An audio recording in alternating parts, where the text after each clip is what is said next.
Bonjour, bienvenue sur Buzz Incubateur, l'endroit où les futurs millionnaires viennent s'inspirer pour passer à l'action. Si vous n'êtes pas encore abonné à cette chaîne, abonnez-vous et activez la cloche de notification.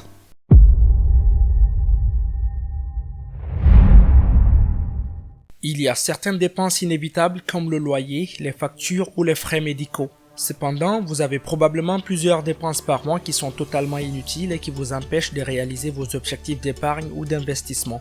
Si vous voulez vraiment donner la priorité à l'épargne ou à l'investissement, réduire certaines dépenses est un must absolu. Voici 13 dépenses que vous devez réduire pour atteindre ces objectifs. Les grandes marques.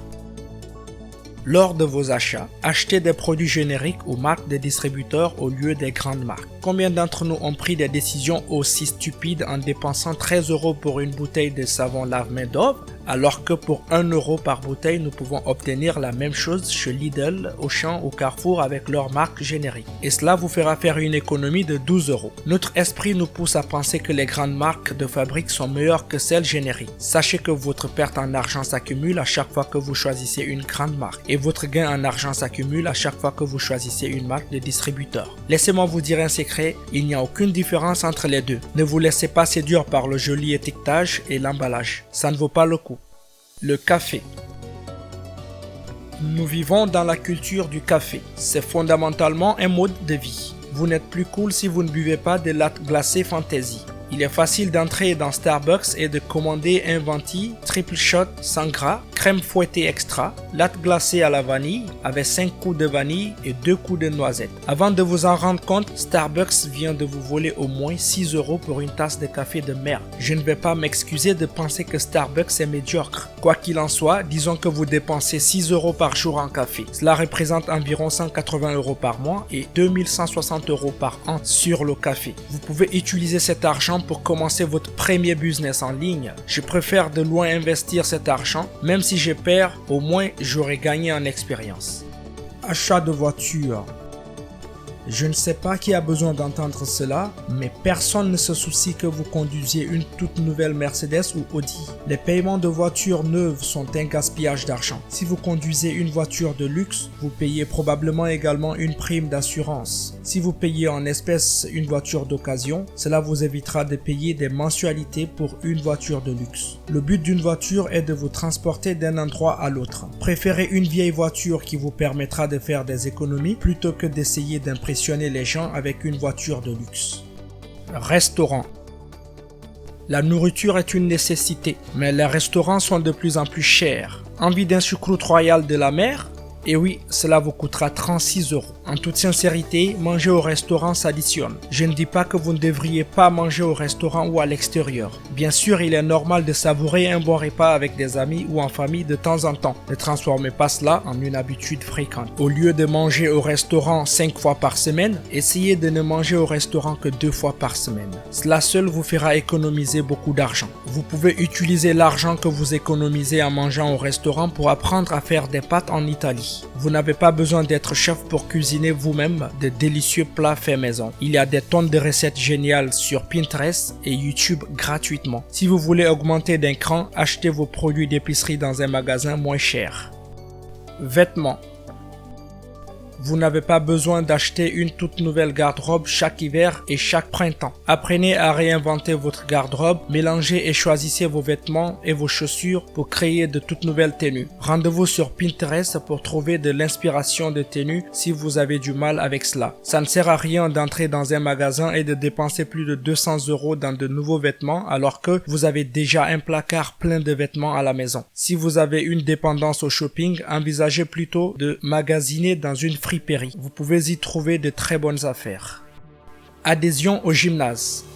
À moins que vous n'alliez vraiment à la salle de sport plusieurs fois par semaine comme vous l'aviez promis à vous-même. Sinon, il ne sert à rien de gaspiller de l'argent sur un abonnement mensuel pour faire de l'exercice. Vous pouvez trouver des tas de vidéos d'entraînement sur YouTube que vous pouvez faire dans le confort de votre maison. De plus, si vous vivez dans un endroit où il fait beau toute l'année, vous pouvez aller courir ou marcher à l'extérieur.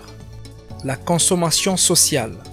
Il est tentant d'acheter des boissons lorsque vous êtes en déplacement avec des amis. Ces bières et ces vins s'additionnent au bout d'un moment. Pourquoi payer 8 € pour un verre de vin dans un restaurant alors que vous pouvez acheter une bouteille entière dans un magasin d'alcool pour le même prix? Cela vaut également pour les boissons non alcoolisées telles que les sodas. Au lieu de cela, tenez-vous-en à l'eau et profitez de vos boissons à la maison.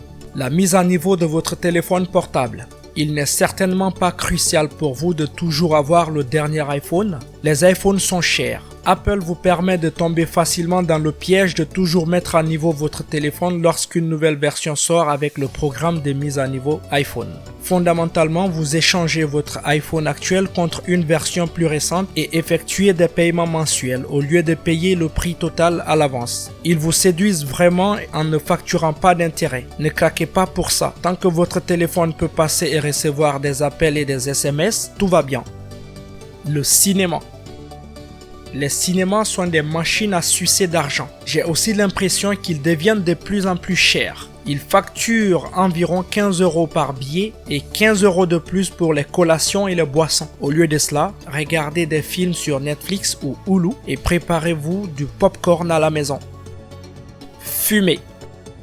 En plus de vous tuer, fumer tue aussi vos chances d'épargner. Si vous dépensez 30 € par semaine pour des paquets de cigarettes, cela équivaut à environ 1560 € par an pour ruiner vos organes et vos rêves. Pour de vrai, il vous sera impossible d'épargner et d'entreprendre si votre santé est mauvaise.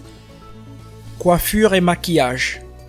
Mesdames, vous n'avez pas besoin d'aller chez Sephora et MAC chaque semaine et de dépenser 100 € sur le maquillage. Vous n'avez pas besoin de cette palette de fard à paupières à 70 €. Vous n'avez pas non plus besoin de colorer vos cheveux tous les 2 mois. Vous êtes belle telle que vous êtes. Combien d'argent pourriez-vous économiser si vous n'achetez qu'un nouveau maquillage ou si vous vous coiffiez tous les 6 mois? Ma chérie a arrêté de se faire colorer les cheveux et cela lui a permis d'économiser environ 1000 € par an. De plus, les gens disent qu'il aime ses cheveux noirs naturels.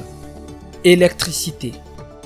Ma facture d'électricité me donnait un réveil brutal chaque mois. L'électricité peut être coûteuse et cette facture peut s'accumuler avant que vous ne le sachiez. Soyez intelligent quand il s'agit d'utiliser l'électricité. Par exemple, éteignez la climatisation ou le chauffage lorsque vous partez au travail. Si vous êtes à la maison et qu'il fait beau, ouvrez plutôt les fenêtres. Assurez-vous également d'éteindre toutes vos lumières avant de partir. De plus, profitez de cette lumière naturelle du soleil. Conseil de pro, contactez votre compagnie d'électricité et demandez les heures de pointe. C'est à ces heures que l'électricité sera la plus chère. Essayez de conserver votre électricité pendant ces heures pour éviter d'avoir une facture massive à la fin du mois. Mangez dehors pour le déjeuner au travail.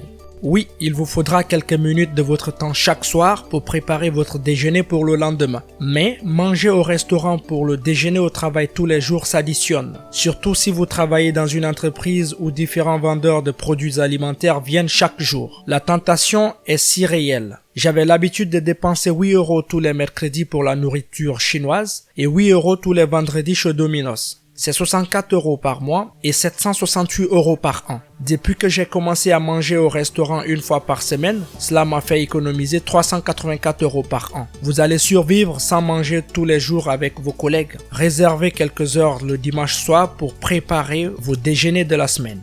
Si vous aussi, vous avez des dépenses qui vous pourrissent la vie, mettez-les en commentaire. Merci, on se retrouve dans la prochaine vidéo.